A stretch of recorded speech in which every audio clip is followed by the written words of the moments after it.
Welcome to Foundation Friday. The dedication and covenant of silent unity was signed on December 7th, 1892 by Charles and Myrtle Fillmore, founders of the Unity movement. It is unlikely when they signed this covenant that they had any idea how far-reaching unity would be as it evolved into the church we know and love today. We invite you to join us as we explore and share some of the original ideas, teachings, and writings of the men and women who created the foundation of the Unity Church. Hi, thank you so very much for joining us today for our Foundation Friday program. Today we are going to go back in time to 1975, which seriously doesn't seem that long ago to me, but it really was. And we are going to share a sermon that Reverend Eric Butterworth delivered in September of that year. I think you'll find his words are as powerful and needed today as they were then. If you're interested in this or any of the published sermons by Reverend Eric, I invite you to go to the website truthunity.net.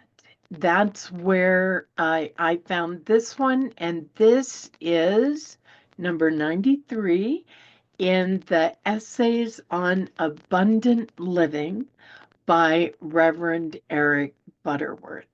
And the name of this one is Why Doesn't God? Okay, here we go. I had a letter just the other day that asked a question that we hear so often. It was after some tragedy had taken place in this city, and this person in his question asked, why doesn't God do something about that? How often do people ask this sort of question in times of difficulty? Why doesn't God stop the war? Why does God allow people to just slaughter one another? Why doesn't God heal this condition? How can God allow an airplane to crash? Why doesn't God solve the labor dispute so that we can all go back to work? But you see, even as we ask questions like this, we evidence a complete lack of understanding of the nature of being. Most of us, I am sure, have been conditioned to the concept of duality. God as being an anthropomorphic deity who sits off someplace with bolts of heaven in his hands and who has the power to do all things. But when things become out of hand and we have these tremendous problems and tragedies, then it becomes obvious that God, if he is the great power of the universe, certainly has the power to correct the situation. Why doesn't he do something about it? Why does he allow it to happen? Well, the will of God is not a capricious or arbitrary determination. On the contrary, God's will is the ceaseless longing on the part of the infinite to perfect himself and his creation. It is a force like gravity, a divine desire to express health and harmony and right adjustment. But you see, neither war, nor sickness, nor accidents, nor poverty, nor strikes, nor grievances have any place in the mind of the infinite. These exist only as a need for guidance and understanding. And God is always the answer to that need. Always within, there is a force ready to flow into expression, to fill whatever may be the difficulty. Now, man may sense the divine longing to help and heal. The problem is he often misreads this meaning. He may feel this inner longing as an inquisitiveness that leads to conquest, or he may feel it as a love that leads to peace. He may feel this divine longing as a hunger that leads to overindulgence, or as a yearning for that truth that leads to faith and wholeness. But it is one and the same force, the divine presence within. We live and move and have our being in the allness or the omnipresence of God.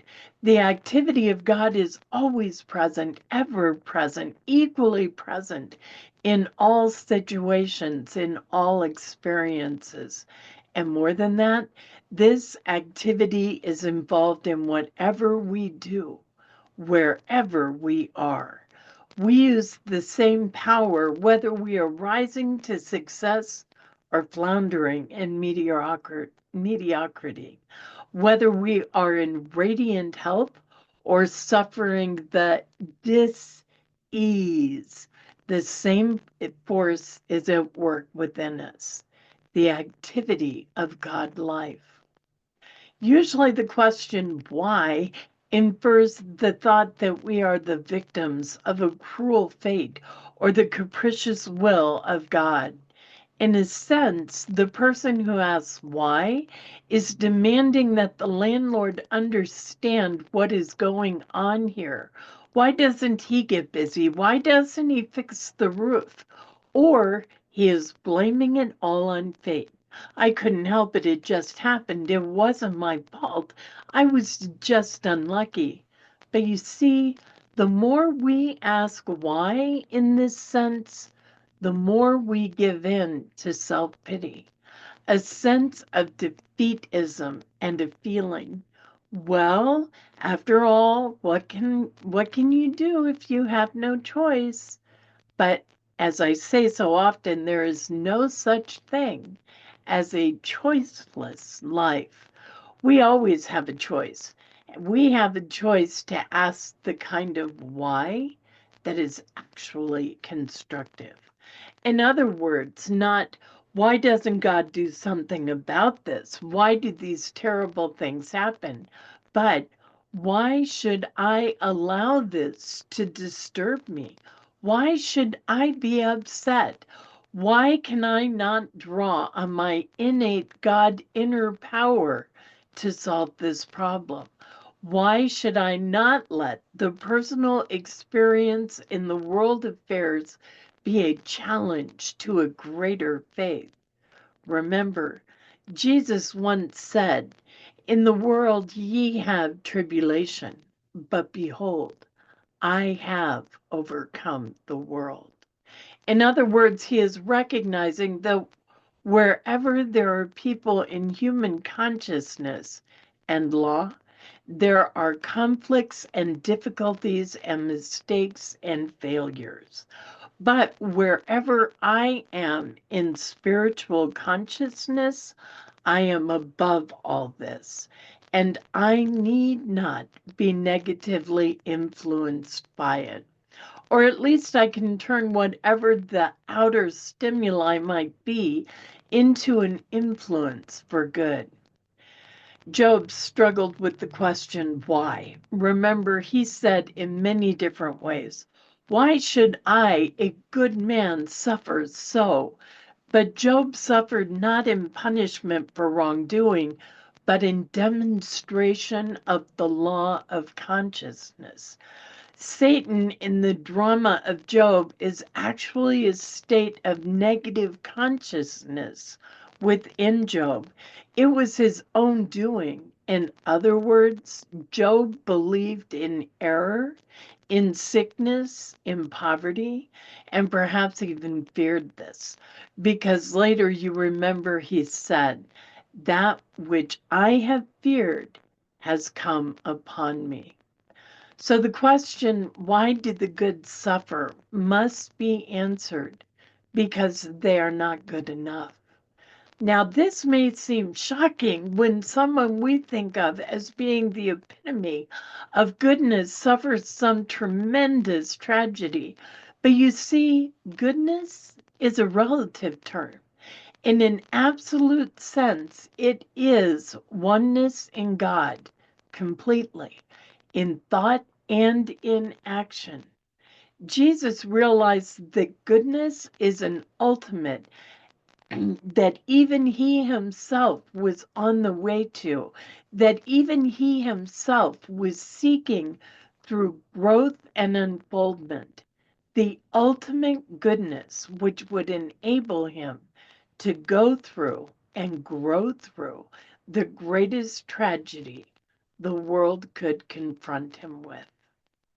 You see, we are dealing with law in which there is no tolerance, no room for near misses. You may say, I really meant well, or I had the best intentions. But remember the old saying that the road to hell is paved with good intentions. To almost keep one's balance is to fall. To almost put a satellite in orbit is to see it come crashing back down to Earth or go flying out of control into oblivion. To almost insulate a wire is to experience a short circuit. So if there is suffering, there must be sin. Sin, in the terms of the true meaning, missing the mark of perfection. In other words, we are talking about consciousness. The person who may be the good, wonderful, church going person who has had this terrible tragedy may say, why? How could God allow this to happen? However, this person, though good on the outside, appearing gracious, helpful, devoted, reverent, may have been terribly negative on the inside. He may have been worried all the time, fearful about this person or that situation. His inner consciousness may have been negative, and life is consciousness. And if consciousness is not open and receptive to the divine flow, then regardless of the external acts of our life, consciousness opens a way to a frustration of the divine process or even a perversion of the divine force. So, back to the question, why doesn't God? Maybe the question should be phrased to ask not why doesn't God, but why doesn't man? We cannot contract the infinite, but we can expand the finite.